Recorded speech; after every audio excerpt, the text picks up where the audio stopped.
Hello everyone, how are you all? I hope you all are doing really great in your lives. I'm back with another video for you all, and this time it is for class 8 and I was going through the syllabus. I just found out that there are still two chapters left, एक civics portion में constitution and the need for laws and this ideals of a constitution. तो मैं सोचा थोड़ा सा constitution and need for laws हम पढ़ते हैं.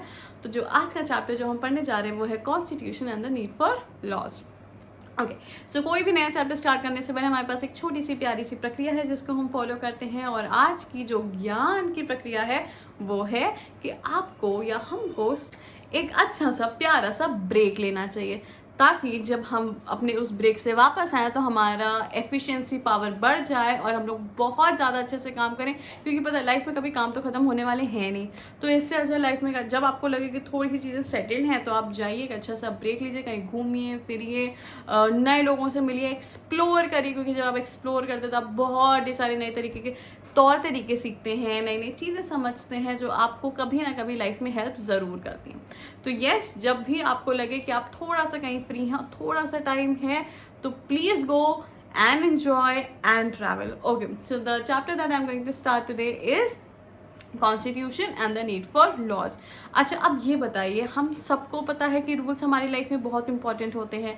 हमें जो है रूल्स की क्यों ज़रूरत पड़ती है? रूल्स की इसलिए ज़रूरत पड़ती है ताकि टाइम टू टाइम एक प्रॉपर गवर्नेंस हो पाए, चाहे वो कंट्री की बात हो, चाहे वो क्लास की बात हो, चाहे वो स्कूल की बात हो, या चाहे वो कहीं पे भी आप हो या आप घर पे हो. तो there are certain rules which you need to follow, ताकि उस तरीके से एक अच्छे तरीके से एक गवर्नेंस, एक एडमिनिस्ट्रेशन आपकी लाइफ में आपके आसपास लोगों के साथ हो पाए, ताकि violence, discussions, negative arguments, negative discussions, ये सब अवॉइड किए जा सके, जिसका आउटकम बुरा हो सकता है.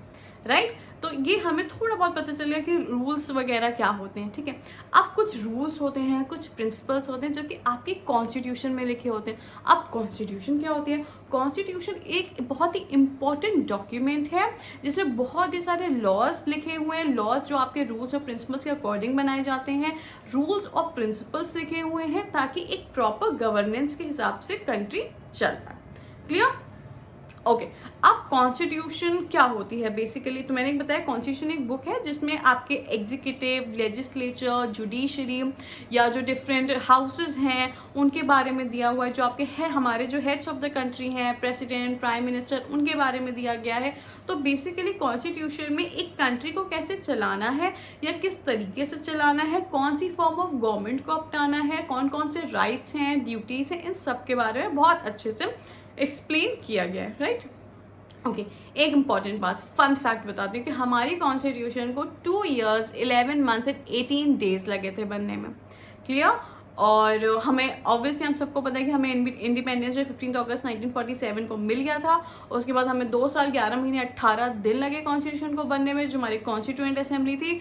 उसके बाद जो है जब कॉन्स्टिट्यूएंट असेंबली जब फॉर्म हुई तो हमें कुछ यही 2 साल 11 महीने 18 दिन का टाइम लगा. तब 26 नवंबर 1949 को कॉन्स्टिट्यूशन को अडॉप्ट किया गया और 26 जनवरी 1950 को इम्प्लीमेंट किया गया. अब आपसे क्वेश्चंस ये पूछे जा सकते हैं कि when was the constitution of India adopted? तो कब अडॉप्ट हुई? 26 नवंबर 1949 को. अब आपसे क्वेश्चन पूछा जाएगा when did constitution of India came into effect, या when did the constitution of India was implemented? तब आप क्या लिखोगे? 26 जनवरी 1950. क्लियर? ओके, सो ये हो गया थोड़ा बहुत कॉन्स्टिट्यूशन के बारे में. अब हम बात करेंगे कि हमारी कॉन्स्टिट्यूशन की इंपॉर्टेंस क्या है. Okay, now let me have your book ताकि हम कोई भी पॉइंट्स मिस ना करें. सबसे पहले, our constitution contains valuable information regarding the structure, organs, duties and responsibilities of the government. Yes, हमारी कॉन्स्टिट्यूशन में हमारा कैसा स्ट्रक्चर या कौन सी फॉर्म ऑफ गवर्नमेंट को हमें फॉलो करना है वो सब लिखा है. जैसे कि हम लोग पार्लियामेंट्री फॉर्म ऑफ गवर्नमेंट को फॉलो करते हैं. राइट? हम पार्लियामेंट के बारे में बात करते हैं जिसमें 2 हाउसेज हैं, लोकसभा, राज्यसभा. फिर हम जब स्टेट पार्लियामेंट की बात करते हैं या स्टेट कैबिनेट की बात करते हैं तो हमारे पास विधानसभा और विधान परिषद होती है. राइट? तो अभी आपको केवल बेसिक्स जानने हैं. उसके बाद next, our constitution regulates the relationship between the various organs as well as between the citizens and the government. Yes, अब क्यों? क्योंकि citizens की क्या इंपॉर्टेंस है? सबसे ज़्यादा इंपॉर्टेंस तो हमारी ही होती है क्योंकि हम तो जाके वोट करते हैं.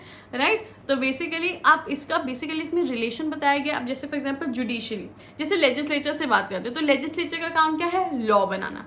एग्जीक्यूटिव का काम क्या है, उस लॉ को इम्प्लीमेंट कराना। जुडिशरी का काम क्या है, जस्टिस देना। तो बेसिकली जो भी हमारे ऑर्गन्स ऑफ द गवर्नमेंट है वो कहीं ना कहीं तो एक दूसरे से कॉन्टैक्टेड है, राइट। तो उसके बारे में भी हमें एक अच्छा सा डिस्क्रिप्शन मिलता है कॉन्स्टिट्यूशन ऑफ इंडिया में। Next, our constitution has a system of checks and balances. This prevents the misuse of power vested in the government. अच्छा, अब ये बताओ, मैं बोलूँ कि मेरी क्लास में मैं एक ही मॉनिटर को डिसाइड करूँगी और उस मॉनिटर, जो मेरा मॉनिटर है वही कबड्डी इंचार्ज होगा, वही जितनी सारी एक्स्ट्रा करिकुलर एक्टिविटीज उसमें पार्टिसिपेट करेगा, बस जो है बस वही है, बाकी बच्चे कुछ नहीं करेंगे। तो ऐसा तो नहीं हो पाएगा ना, एक मॉनिटर से तो पूरी क्लास नहीं चल पाएगी। तो वैसे ही अगर हम जो है, अगर हमारी कॉन्स्टिट्यूशन ऑफ इंडिया बोले सारी पावर केवल प्रेसिडेंट में होंगी, तो क्या प्राइम मिनिस्टर का कोई रोल नहीं होगा, कैबिनेट का कोई रोल नहीं होगा, इतने सारे मिनिस्टर्स का, ministers of state, deputy ministers, इनका कोई रोल नहीं होगा? तो ऐसा नहीं होता है। तो इसलिए हमारी कॉन्स्टिट्यूशन में कुछ चेक्स एंड बैलेंसेस रखें, जैसे इक्वल पावर्स सबके पास रहेंगे। अब इक्वल तो नहीं बोलूंगी मैं, बट हाँ, कुछ powers according to their work उनको दी गई हैं। अब जैसे इसका भी एग्जांपल देती हूँ। For example checks and balances, ये वर्ड समझने की कोशिश करना, ठीक है। अब जैसे मैं बोलूँ कि ठीक है, मेरा एक मॉनिटर होगा, दो monitors, monitor girl, monitor boy होंगे, ठीक। तो उनके पास जो सर्टेन पावर्स होंगी, obviously they are going to mind the class, teacher के एब्सेंस में उनके पास काम होगा, या they become the mediators between the students and the teachers, तो इस तरीके से। लेकिन अगर कुछ बच्चे ऐसे हो सकते हैं जिनको ये लगे कि जो मॉनिटर है ये केवल ना हमारा नाम लिखता है बोर्ड पे, जब हम बातें करते हैं और अपने दोस्तों के साथ तो बहुत फेवर करता है, दोस्तों का तो बहुत फेवर करता है, तो वो जो बच्चे होंगे ना जिनको ये चीज़ लगती है, they can come to me directly और वो बता सकते हैं कि मैम ऐसी ऐसी चीज़ें हो रही हैं। तो this is known as the system of checks and balances, कि जहाँ पे आप जो है एक दूसरे पे चेक कर पाओ, और जब आपको लगे कि जहाँ पे मिसयूज ऑफ पावर हो रही है तो आप आके उस चीज़ को बता पाओ और उस चीज़ का रेक्टिफिकेशन हो पाए। या तो क्लास टीचर क्या करेगा, या जो भी टीचर होगा उस बच्चे को डांटेगा, जो भी मॉनिटर उसको डांटेगा, उसको समझाएगा, और अगर ये चीज़ें बढ़ती जाएंगी तो तुरंत मॉनिटर चेंज हो जाएगा। वैसे ही अगर कोई भी गवर्नमेंट या कोई भी मिनिस्टर हमें ऐसा लगता है कि वो बहुत ही फेवर में जा रहा है, लोगों के मतलब केवल अपनी पार्टी के लोगों के फेवर में जा रहा है और बाकी जनता की बात नहीं सुनी जा रही है, इग्नोर किया जा रहा है, तो तुरंत क्या होगा, अगले इलेक्शंस में उनको तुरंत हटा दिया जाएगा। या मिसयूज ऑफ पावर हुआ तो maybe higher authorities will take action against that officer और anyone. Clear?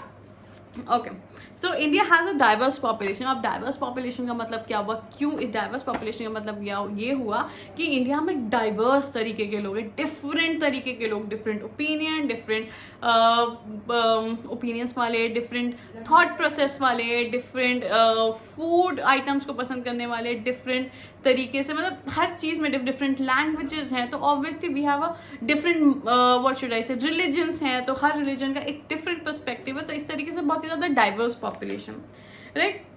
So it is important to protect the rights of the minorities. अब माइनॉरिटीज़ क्या होती हैं, जो कभी भी मेन स्ट्रीम में नहीं आ पाए और वो थोड़ा सा पीछे छूट गई हैं, तो उनको हम बोलते हैं माइनॉरिटीज़। तो इतनी बड़ी पॉपुलेशन है, इतनी अलग पॉपुलेशन, तो इन सबका ख्याल रखना पड़ेगा। किसको रखना पड़ेगा? गवर्नमेंट को रखना पड़ेगा। गवर्नमेंट को पावर कहाँ से मिलेगी? कॉन्स्टिट्यूशन से पावर मिलेगी। तो ये सब चीज़ें जो है कॉन्स्टिट्यूशन में लिखी हुई हैं कि माइनॉरिटीज़ को भी किसी भी वे में आप इग्नोर नहीं कर सकते, ना ही उनके राइट्स को।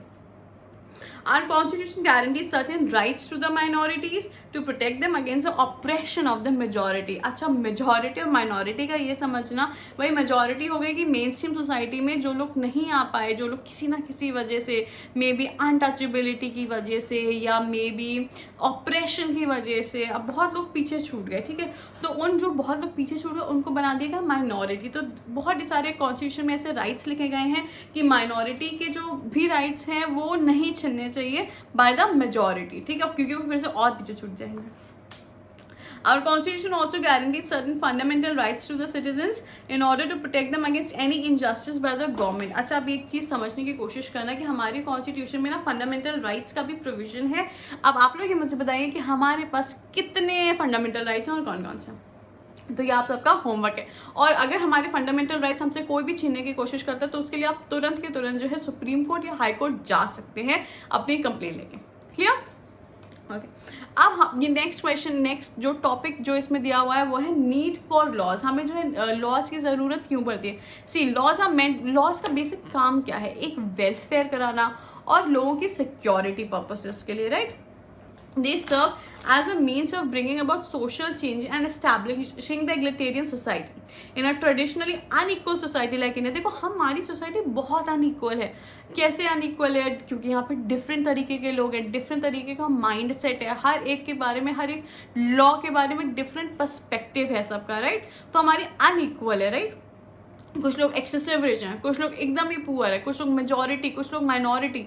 तो इस तरीके से हमारी जो पॉपुलेशन है टोटली अनइक्वल है, which is plagued by social evils such as dowry, female feticide, alcoholism. The need for laws becomes even more important. ठीक है. तो अब हमारी सोसाइटी में बहुत सारे इश्यूज में देखो, जितनी बड़ी सोसाइटी उतने बड़े बड़े प्रॉब्लम्स. उन सारे प्रॉब्लम्स को देखो, प्रॉब्लम्स कभी ख़त्म तो होने नहीं वाले हैं, ठीक है, लेकिन उनको कहीं ना कहीं लिमिट तो किया जा सकता है, कुछ ऐसे लॉज बना के, ताकि उन चीज़ों को कंट्रोल किया जा सके, राइट. तो इस वजह से जो है बहुत सारे लॉस फ्रेम किए गए हैं, ताकि जितनी भी ये बड़ी बड़ी सोशल इवल्स हैं उनको कम किया जा सके, लिमिट किया जा सके. क्लियर? ओके. तो अब कुछ सोशल इवल्स के बारे में बात कर देते हैं. जैसे फॉर एग्जांपल डाउरी. अब डाउरी बताने की ज़रूरत तो है नहीं, ठीक है. अब क्या हुआ ना, विमेन वर ऑलवेज, अगर मैं कुछ सालों पहले की बात करूँ और मे बी आज भी कुछ घरों में मे बी सम, अब मैं ये नहीं बोलूँ कि वह रूरल में होता नहीं भैया, आजकल अर्बन रूरल पढ़े लिखे लोग टाइप, जिसको हम सो कॉल्ड एजुकेटेड बोलते हैं, वहाँ पे भी सब चीज़ें होती हैं कि मतलब girls are considered as a burden. और जिस वजह से लोगों को मतलब जो सबसे ज़्यादा, जब कोई भी लड़की पैदा होती है सबसे बड़ी टेंशन तो यही हो जाती है, अरे भैया डाउरी देनी पड़ेगी. डाउरी मतलब इट इज़ द मनी और gifts to oblige the groom's side, यही होता है, to the groom and his family from the bride's family at the time of marriage, ठीक है. और कई बार ऐसा होता है कि डाउरी डिमांड्स बहुत ज़्यादा बढ़ जाती है, लेकिन आजकल लोग इसे डाउरी नहीं बोलते, लोग बोलते गिफ्ट्स, ठीक है. So the inability to fulfil the demand result in physical और mental torture of the bride. और ऑब्वियसली जब ये सब चीज़ें नहीं पूरी हो पाती तो वो टॉर्चर जो ग्रूम की फैमिली का होता है वो ब्राइड पर ही होता है, मेंटल टॉर्चर, फिजिकल टॉर्चर. तो इस वजह से dowry is a very big social evil that time also and today also, ठीक है. But I know, I trust all my girls who are watching the video and my boys who are watching the video, कि जब भी आप बड़े हो गए आपको ऐसी कोई हरकत नहीं करनी है, आपको अपने पैरों पे खड़ा होना है, अपनी चीज़ों को अचीव करना है, and you have to be a self made person. Clear? Good. Okay, now the next topic is female foeticide. Female foeticide होता है killing of an unborn female child in the foetus in the womb of the mother. उसको वहीं पे ही मार दिया जाता है. And same reasons, because daughters are considered a financial burden on the family.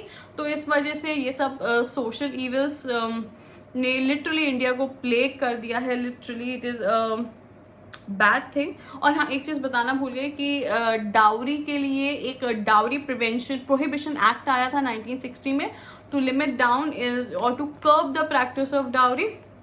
Then, to curb the practice of female feticide, government has passed the PNDT Act in 1994, and it was brought into effect from 1st January 1996. So these are the few acts that have been made to curb the practice or to prohibit dowry and this female feticide. So this is how the government has tried to limit all these social evil practices. Now next is laws and dissent, और इसके बारे में हम पढ़ेंगे एक next video में. उसके लिए please till then take care of yourself, do love yourself. Self care is very important. Take a break from everything that you are doing. enjoy life, move ahead, and yes, don't what should I say, don't be misguided, and don't be misguided in any way. आप लोग जिस age में हो, you have to focus on your own goals, on your things that you have to do in your life. And yes, अभी the most important weapon that you have in your hand is your studies. Get it up, study well, and just enjoy life. So everyone, take care of yourself. Please watch the entire video. पता नहीं मैं ये line हमेशा last में क्यों बोल देते हैं, मुझे ये फर्स्ट उसमें बोल देना चाहिए. Watch the video till then. If you like it, if you really like the video, please share it and subscribe to my channel. Lots of love. Take care everyone. Bye.